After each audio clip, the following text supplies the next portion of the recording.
નમસ્કાર વિદ્યાર્થી મિત્રો, સ્વાગત છે યુટ્યુબ ચેનલ મિશન ગવર્મેન્ટ એક્ઝામની અંદર.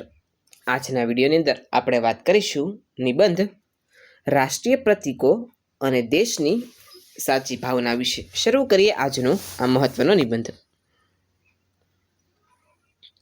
રાષ્ટ્ર એ માત્ર ભૂગોળના નકશા પર દોરેલી સીમાઓ કે પથ્થર માટીનો સમૂહ નથી, પરંતુ કરોડો લોકોના હૃદયમાં ધબકારા અને તેમની એકતાનું જીવંત સ્વરૂપ છે.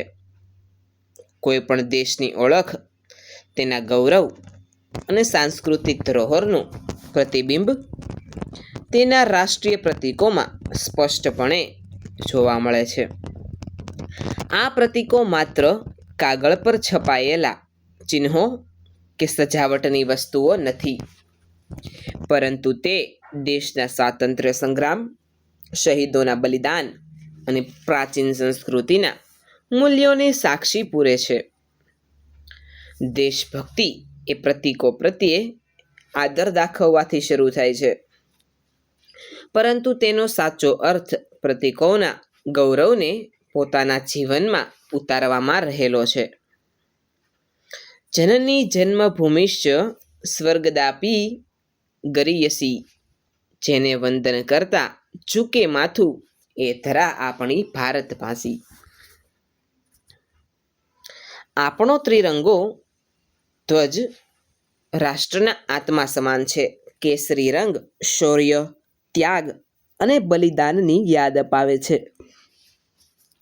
સફેદ રંગ શાંતિ, સત્ય અને પવિત્રતાનો સંદેશ આપે છે, જ્યારે લીલો રંગ ભારતની સમૃદ્ધિ, કૃષિ સંસ્કૃતિ અને હરિયાળીનું પ્રતીક છે. તેની વચ્ચે રહેલું 24 આરાવાળું અશોક ચક્ર સતત પ્રગતિશીલ રહેવાની અને ધર્મના માર્ગે ચાલવાની પ્રેરણા આપે છે. જ્યારે ખુલ્લા આકાશમાં ત્રિરંગો લહેરાય છે, ત્યારે દરેક ભારતીયનું હૃદય ગર્વથી ભરાઈ જાય છે.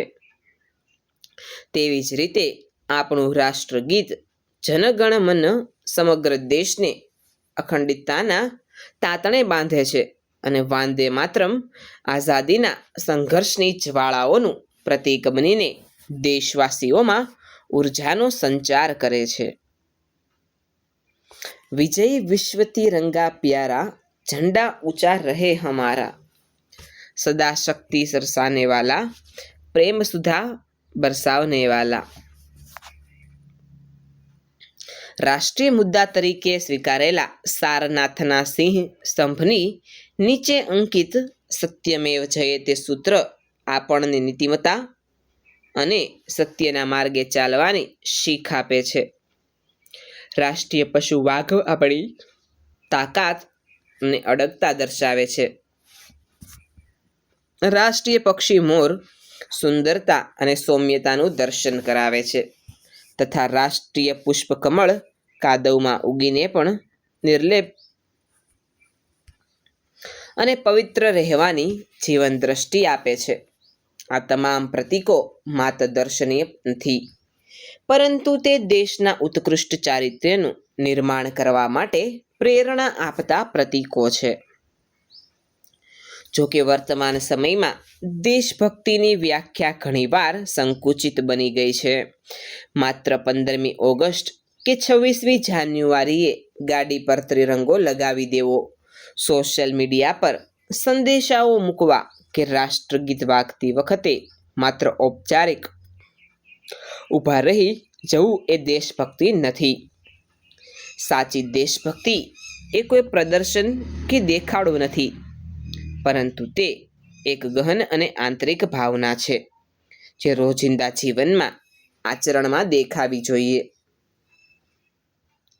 નથી માત્ર નારાઓમાં દેશભક્તિ સમાતી, કર્તવ્યના પાલનથી જ રાષ્ટ્રની શાન વધતી. દેશભક્તિની સાચી ભાવના એ છે કે જ્યારે એક નાગરિક પોતાના અધિકારો સાથે પોતાની ફરજો પ્રત્યે જાગૃત બને, દેશના કાયદા અને વ્યવસ્થાનું પાલન કરવું, સરકારી કે જાહેર મિલકતોનું રક્ષણ કરવું, પર્યાવરણને સ્વચ્છ અને સુંદર રાખવું, કરવેરા પ્રમાણિકપણે ભરવા અને સમાજમાં ભાઈચારો જાળવવો એ સૌથી મોટી દેશભક્તિ છે.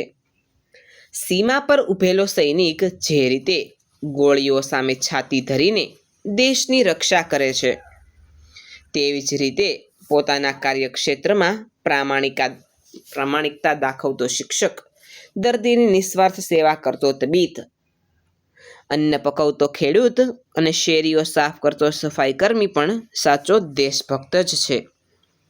જ્યારે રાષ્ટ્રીય પર્વ પૂરું થયા પછી રસ્તાઓ પર કે કચરા પેટીમાં પ્લાસ્ટિક કે કાગળના નાના રાષ્ટ્રધ્વજ રઝળતા જોવા મળે છે, ત્યારે સાચી દેશભક્તિ લજવાય છે.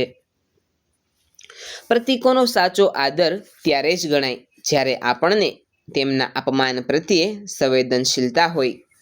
પ્રતીકો એ આપણા આદર્શોનું સ્મરણ કરાવતા દીવાદાંડી સમાન છે.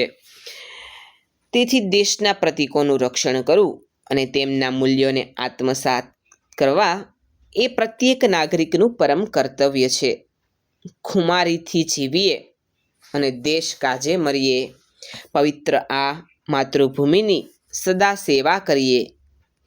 દેશભક્તિ એ કોઈ એક દિવસનો ઉત્સવ નથી, પણ આજીવન ચાલતી સાધના છે. રાષ્ટ્રીય પ્રતીકો આપણને આપણી જાતિ, ધર્મ, ભાષા કે પ્રાંત પર થઈને સૌપ્રથમ ભારતીય બનવાની યાદ આપે છે. જ્યારે દેશનો દરેક નાગરિક પોતાના સ્વાર્થનો ત્યાગ કરીને રાષ્ટ્રહિતને સર્વોપરી ગણશે અને દેશની ઉન્નતિમાં પોતાનું યોગદાન આપશે, ત્યારે જ રાષ્ટ્રીય પ્રતીકોનું સાચું સન્માન થશે અને ભારત વિશ્વગુરુ બનીને સમગ્ર વિશ્વમાં પોતાનું ગૌરવપૂર્ણ સ્થાન કાયમ રાખશે. વિદ્યાર્થી મિત્રો, આજનો વિડીયો આપને કેવો લાગ્યો છે તેની નીચે કોમેન્ટ સેક્શનની અંદર જરૂરથી જણાવજો. આવા જ એક નવા વિડીયો સાથે આવતીકાલે ફરીથી મળીશું. Thanks for watching.